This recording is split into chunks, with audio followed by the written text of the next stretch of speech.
Assalamualaikum warahmatullahi wabarakatuh. Halo guys, kami dari kelas 12 IPA 1 ingin menjelaskan masa reformasi pada masa kepemimpinan B.J. Habibie yang terdiri dari profil dan kabinet pada masa B.J. Habibie, program kerja dan kebijakan pada masa B.J. Habibie, kelebihan dan kelemahan pada masa B.J. Habibie. Selamat menyaksikan. Baharudin Yusuf Habibie atau akrab disapa dengan B.J. Habibie merupakan Presiden ketiga Republik Indonesia. Kiai Haji B.J. Habibie menjabat sebagai Presiden pada tanggal 21 Mei 1998 sampai dengan 20 Oktober 1999. Beliau lahir di Parepare, Sulawesi Selatan pada 25 Juni 1936.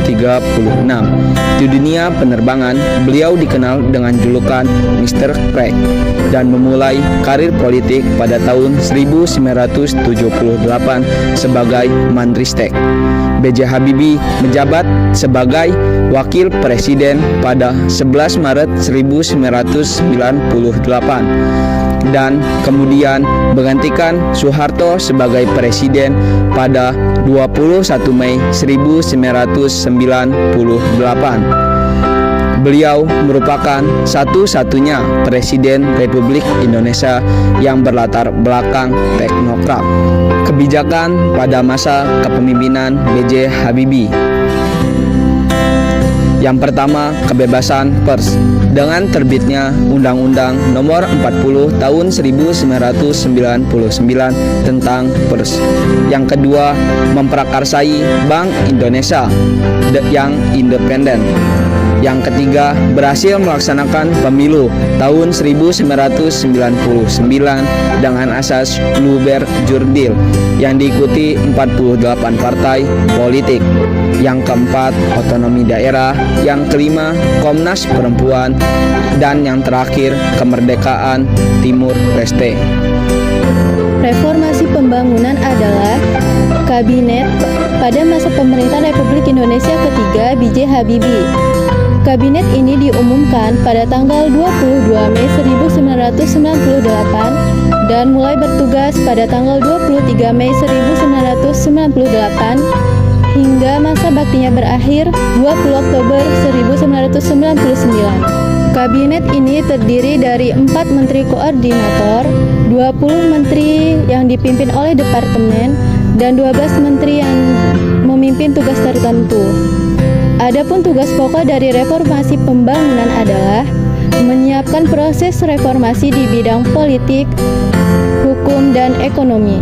Di bidang politik, memperbarui berbagai perundangan dalam rangka meningkatkan kualitas kehidupan berpolitik sebagaimana diamanatkan GBHN.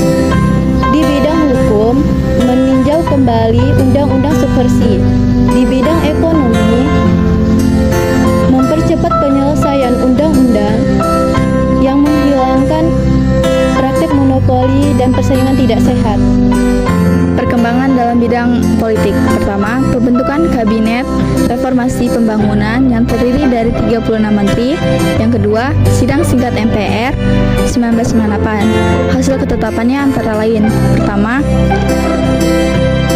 terbentuknya kesempatan mengamandemenkan Undang-Undang 1945 tanpa melalui referendum.